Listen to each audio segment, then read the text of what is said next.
Hello, welcome to Spoiler Alert. I'm your host Dylan, I'm Manny.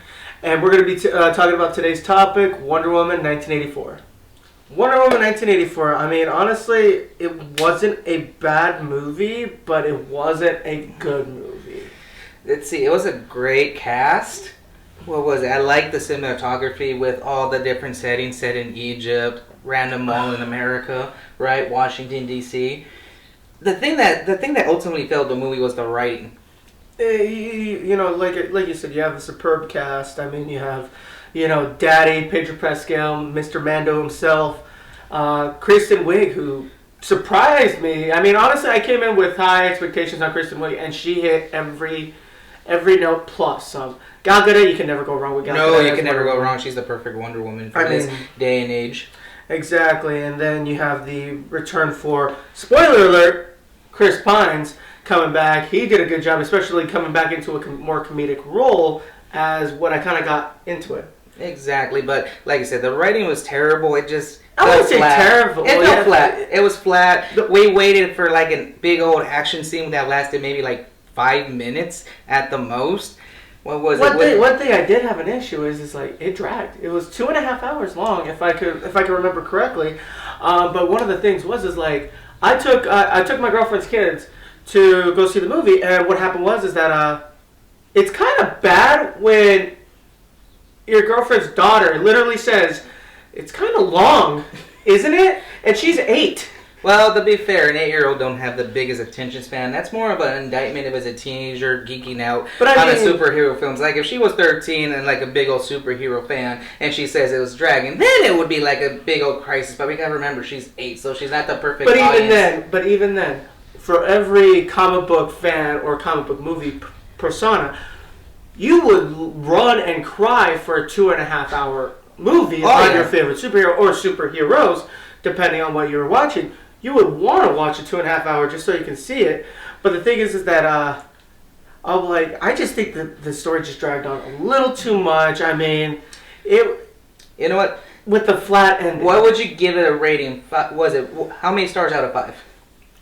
I mean, I'll say 3. I mean, like I said, it's not a terrible movie, and nor is it a good movie. It's just I think it fell flat. This is something I would see, especially how it ended. This is something I would see on the CW. Too goofy 80s for me, so I'll give it a 3 as well. Yeah, and one thing I do want to go over is: do you think they wasted Cheetah? Oh, big time they wasted her. I mean, she had such huge potential, and like you said, Kristen Wiig hit every expectation. So yeah, she was a waste.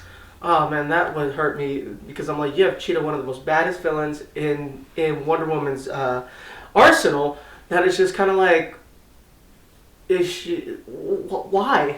Why are you thinking? She's gonna be the main bad guy, and now it's just kind of like, is she even going to return? She was a side villain at most, and is she going to? Are they even going to do like a Legion of Doom? Is she going to be in it? I don't know.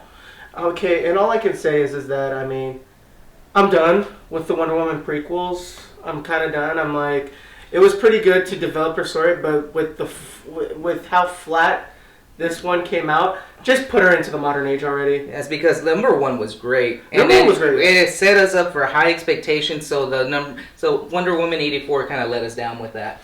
Yeah, I mean, like I said, it wasn't too bad of a movie. It had its moments, but it was just too long, and you had too much of a story to drag out. I mean, one thing was like, either A, she was flying, or 2, she's in the Invisijet. And I didn't like the creation of the Invisijet, but I mean, I heard you talking about the other day, is like, what do you think this Wonder Woman is trying to characterize in the cartoons or in the comic book world? Are you trying to, like, is this the Wonder Woman that we've been seeing in the latest animation movies? Or are we trying to get, like, the goofy classic? Like the old Justice League. I mean, it's just one of those things, like, I just feel like this, it had so much potential, and I think it's just that we had high expectations that we felt kind of disappointed. Yeah, it's like I felt disappointed. I mean, like I said, it's not a bad movie. It's not a good movie either. But like the ending, my personal opinion on it's something you would see on the CW. What did you think of the special effects? I mean, there's some. My personal opinion on the effects is You have Iron Man, and I'm going to throw this out there, all you fanboys. Iron Man, the first movie, had some pretty good special effects. But then you come about, 10, 15 years later, you have Wonder Woman, where you have her running across the road catching up with vehicles. It looks like a Looney Tune. It does. She's awkwardly running. It's not even like a nice little glide jog. It's like a hop skip kind of run. And I'm going to go back to the CW. It makes Flash look real. Well, also, what was it? Justice League Flash also ran pretty goofy. Like, what the hell is this? But anyway, we'll get back on topic because I was diversing there. But like I said, I mean, it just kind of makes CW's Barry Allen's running just kind of like a little bit more captivating. Yeah, I mean, even that is like, it makes it look more real than this one. I'm like, what the heck was going on? I mean, it's kind of like, where did your whole budget go to? Obviously, it went to the cast, to the settings, and the director. She's typically doing great movies. I just think, like, I personally feel that probably the studio stepped in. Like you did with Zack Snyder.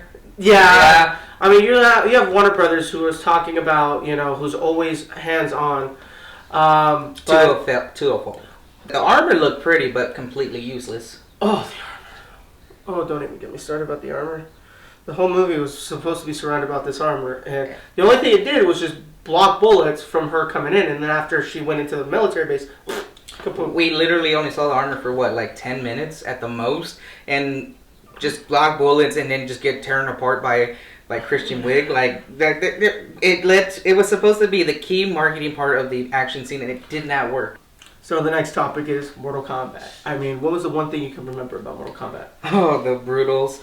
Was it the constant death, the murder, all the bloodshed? The old stuff that was awesome to you at 8 years old. Exactly. And did you see the new photos that just came out today? I did, but I didn't see them in detail. Well, I've got them right here. So here's our first photo. We have the assassin, the leader of the Lin Kuei Sub-Zero. I mean, look at this. Look at the details.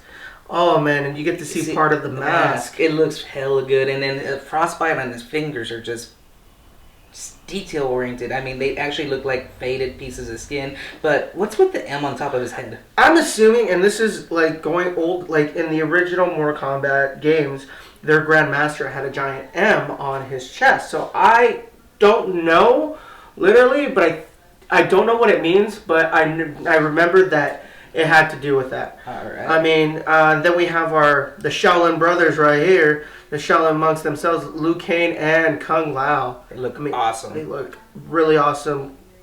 Their costumes are just, it matches their video game characters. Oh, and I know you're going to laugh at this one. We have Jax. What's with the Steve Harvey mustache, dude? Is that the only thing you have an issue with? Yes, it's like an attention grabber. Like, you miss the details in his arms that are, like, fantastically built and actually look robotic, but the Steve Harvey mustache it's just like an eyesore. It's like Austin Powers. Mm-hmm. Mole.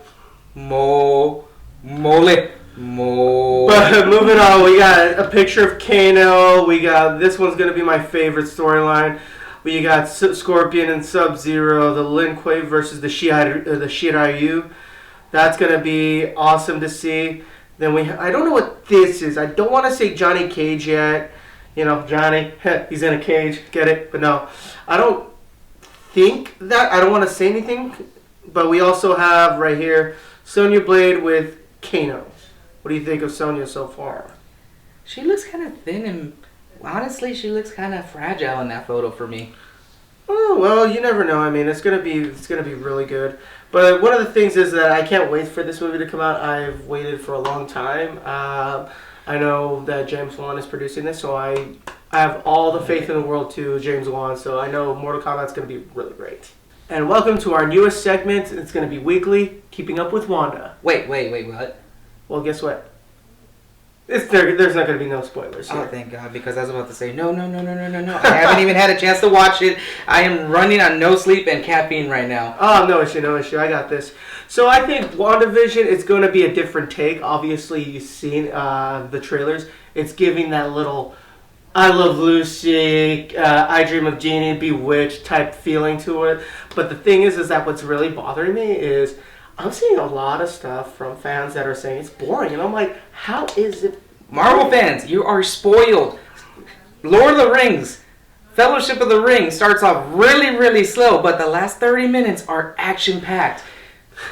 I mean, it's the same thing with Breaking Bad. I mean, the first season was really slow. You have to get the story off before you can start, putting her in action sequences, putting her in this. And not only that, Wanda is the type of character that she's story driven. I mean, you look at each movie that's passed, something happened to her. I mean, losing her brother to being the personal reason for people dying, and starting the Sokovian Acts, and then you have the next one where Vision's dead. Each movie, she's basically lost a loved one. She's lost a loved one. She lost a part of herself. She blames herself. So this series is just kind of like, I have a feeling that she created her own world because this is her safe space, her bubble. This is everything that she wanted. And here's one thing I can tell you, and this is for all the fans. This is my theory. If you see each episode, they do a kind of a snippet of a clock. And my theory is this is the one to start the new phase. Each episode is going to have a clock on it. She is a ticking time bomb, which will launch into the Spider-Man multiverse, to Doctor Strange multiverse, for him to actually go fix Wanda's mistakes. So honestly, this show is giving me goosebumps. It's one of those things I'm like, this is the start of a whole new phase of Marvel. So I think Kevin Feige knows what the heck he's doing, and I love that in both episodes, there's a clock in each episode, and it's ticking. Thank you for watching our video. Don't forget to like, share, comment, and subscribe, because we are Spoiler Alerts!